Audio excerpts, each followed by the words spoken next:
mumastreets esocial media mandinosora ndichiona kuti nyaya dziri kufamba sei sekuziva kwenyu kuti aiwa inini ndini referee munyaya dzachona.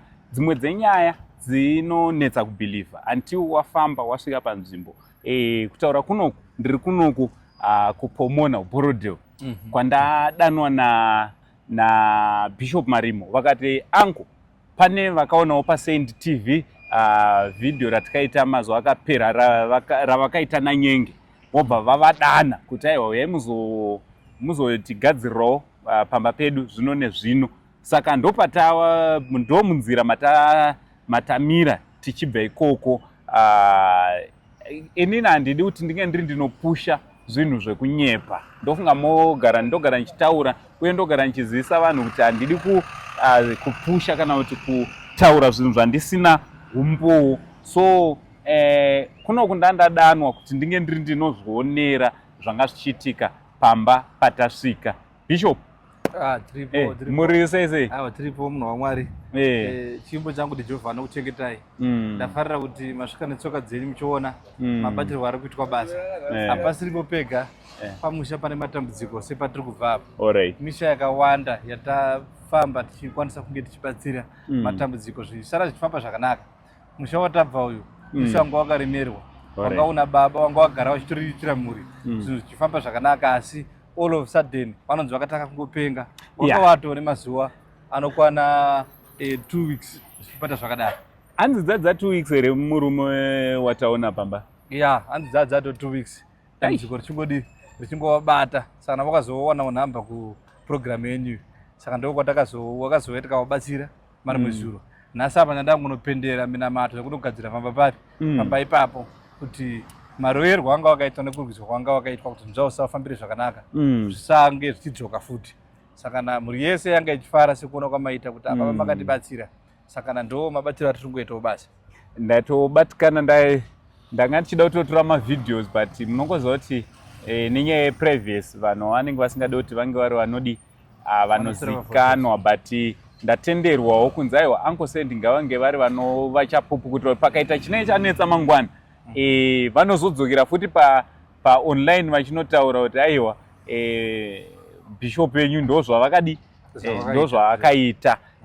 So ndo kuno kwatauya ndatoya ndichimhanya kuti tinge tiri tinoona kuti zvizvikuiti. Saka izvezvi ndanzwa kuti muri parwendo futi pamapedza kubetsera pamakuda kuenda ndekupi kwamakuenda? Izvezvi ndichitosumuka pano ndoda kusumuka ndimhanya kwaMutare. Tofanira kunosvika kwaMutare ndinoita basa ririko. Kune matambudziko andadetserwa futi nevanhu vane zvinetso zvawatambudza wata baba huyai. Saka ndokwandira kuti ndimhanye ndinoatenda maproblems avainawo. Muno muHarare nguva diki ndichaita kuti ndidzoke zvakare ndinge ndichiitawo basa.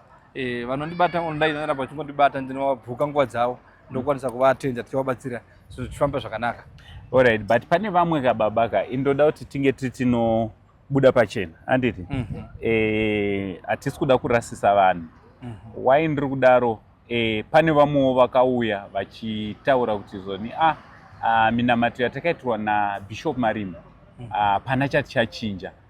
Vakaita sevavo mungarespondawo muchiti kudii? Vakaita seiva vanotenderwa kudzoka. Vakaita seiva vanotenderwa kudzoka, vanotenderwa kundibata kana pari pafoni futi. Ndinoatenda baba nyaya yemunhu kusvika yaita zvakanaka. Zvimwe zvinhu zvinoona kuti sezvanonoka ipapo iona kuti handisi wemushonga, ndiri wemiteuro nemhiko dzangu dzandinoshandisa dzeminamato ndizoka dzinorwisa kungave kuti murume aenda kana kuti mukadzi aenda wada kuti adzoke. Panogona kunge pane munhu ari kurwara wada kuti apore, haungati ipapo oitawo mazuva 2 3 munhu oita zvakanaka. Kana ari mamwe matambudziko ese mazhinji ayo automatic zvinongofamba zvakanaka ipapo. Saka naine handipo pakurasisa vanhu kuti anenge ambondiona kana ukaatendwa ukaona kunge zvinhu zvako zvisina kuita zvakanaka wakasungunuka kudzoka kana kufona futi back kana kutoisa message ndokufonera ndiri ntoatenda nyaya yako nokuti atinoona chechokwadi kupora nekuitirwa zvakanaka naJehovha. Alright. Ndeapi futi mamwe matambudziko besides apa patiri kubva pamusha patiri kubva apa pamba mukuno kuPomona pataona baba veipopa vanga vachiratidza kuti vakuita kudzikama sevanga vachinzi vane nguva vachirwara nepfungwa. Ndeapi futi mamwe matambudziko amunoti aiwa isusu ndinokwanisa kubatsira awo? Uyezve ndeapi amunoti baba vanhu vane matambudziko akadai ngavagare varega kuuya nekuti iwawo hamumakwanisi. Aiwa, matambudziko iwayo akafanana nekuti munhu arwara nepfungwa, kana kuti mukadzi wangu akaenda uda kuti adzoke, kana kuti baba wakaenda uda kuti vadzoke, iwayo automatic. Vanhu usambotya, manyaya muye muchitoona zvinhu zvinokufambira zvakanaka. Matambudziko akasangana nekuti munhu anenge akabirwa obva anzi ada kutumirwa nyuchi, iwayo ndo kana une zvinhu zvida kutumirwa zvakafanana nenyuchi, ine handigoni zvipi izvozvo, ine handitoiti izvozvo. Ndatoti vanhu vanoda kutumirwa zvinhu zvakafanana nekuti munhu anoda kutumirwa nyoka, kana anoda kutumirwa nenyuchi, kana namheni, kana gudo, usafe makanditsvaka. Muna makudo nemheni. Asi kuti pashandiswe nyasha, handina makudo nemheni kana nyuchi handina. Asi kana kuti pashandiswe nyasha dzaMwari dzekuti mbavha iyo yega inonzwa kurohwa nehana, inongovhurumukawo ine zvairi kusangana nazvo kumweya nekuhope. Iyo zvinhu zvandinokwanisa kudeidza nyasha dzatinofamba nadzo nemitero yatinofamba nayo kuti zvinge zvichifamba zvakanaka. Alright. Kwamunobatika kusejari kwenyu kwamunobatika ndekuti? Sejari kwandinobatika kuDomboshawe. Maharare vese tinovati uya kuDomboshawe, padhuze just after Heathcliff.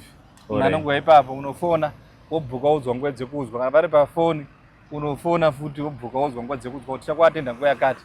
Wona ini direct ndowanzokurudzira munhu anoda kuita zvevidhio call chaiyo, munhu anofanira kuti afone ndoita kuonana naye direct, ndoatenda nyaya yako. Nyaya yako ndakuigadzira so, ndakuigadzira so. Wiki iro ndevanhu vandabatsira vakawanda, vanotestimony akawandisa chaizvo, ane vanhu vanga vachiti pane mhuri imwe yanga yaifungira kuti amai vacho vane sairi uroi, kuti vaingofuma vari panze, vachifuma vari panze. Ndakavadedzerwa futi ndikaita basa rachona, ndikanoita basa zvinhu zvikadzikama kumabvukuku. Asi ndikuona kuti ndakazoona patakasvikapo takuita muteuro kuti baba amai ava vanga vasitori muroi, munhu aitoroiwawo nekuda kwezvinetso, kwezvinonzi zvinetswa zvemusha mavo zvaishanda sengozi zvaida kutoripwa, kwete kumuprofita asi zvaida kuripwa kudzinza kwacho kune zvinetso zvakatadziranwa. Sandakazoita miteuro yakadaro, zvinhu zvikafamba zvakanaka. Nanhasi mhuri yadzikama iri kutenda kuti munhu waMwari makatibatsira, munhu waMwari makatiitira zvakanaka. Alright. Ko senyika hamuna here zviprofita zvenyika zvamuri kuoneswawo? Because mukada kutarisa kuti mazuva tiri kurarama munyika medu chiri kutongoraramisa nyika kuti nyika inge iri inoenda mberi zvinhu zvakaita sezviprofita.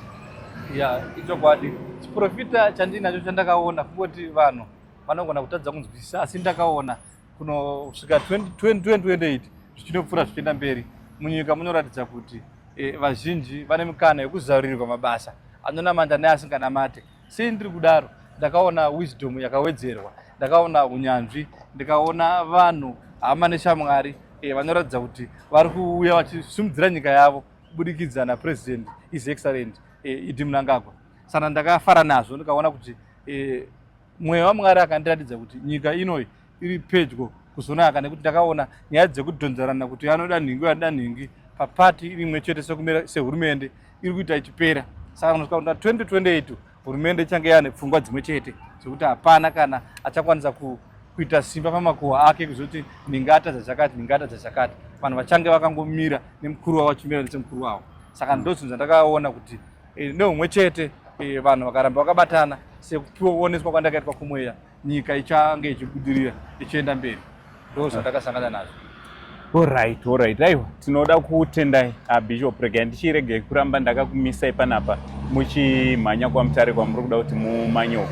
Muri yeZimbabwe kune vanodawo kunge vari vanokurukura naBishop Marimo, kana uziva kuti vanoshumira vari kupi kuDomboshava, vanenge vachida kuendawo kuSvondo kwavanoshumira vari, makasunungovabata panhamba dziri pascreen, tiende tinobatsirwa. Ndoda kungoti kumhuri yandabva pamba pavo munompomona, thank you so much nekuvimbawo naanko kuti aiwa pamwe chete. Chimwe chinhu chakanaka chamaita ndechekuti pamunobatsirwa ndiziviseiwo, nekuti pamwe waziva Bishop nekuda kwekuti tamira nawo. Saka zvakanakira kuti zvoni ndinenge ndichizivawo kana pakaitikawo zvakanganisika, aiwa ndinoti aiwa kaBishop makati zvino munozvigona, ko zvakuramba sei? Tinoramba tichidaro nekuti kunze kwashata, kunze kwaoma.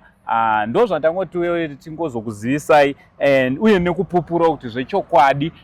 Ndaenda pamba panga pana baba vangu vachirwara, mhuri yavo ndaiona, vanasikana nevanakomana, munin'ina wavo pamwe nemudzimai wavo ndavaona, vachipupura kuti zveshuwa pamazuva mashoma avakanamatirwa nabhishop patoita chenji yakakura chinova chinhu chakanaka. Isi tiri kungotsvaga kuti vanhu vabatsirwe, hatisi kutsvaga zvimwe, tiri kutsvaga kuti vanhu vayambuke. Upenyu huno hwakaoma and life is spiritual. Tingazviramba zvedu but ndicho chokwadi. Mukationa tichimira nevemweya kudai tiri kuti aiwa upenyu hunge huri unoita zvinani. Zita ndinonzi Uncle Saint pamwe chete naBishop Marimo. For now tichiti it's much love, God bless.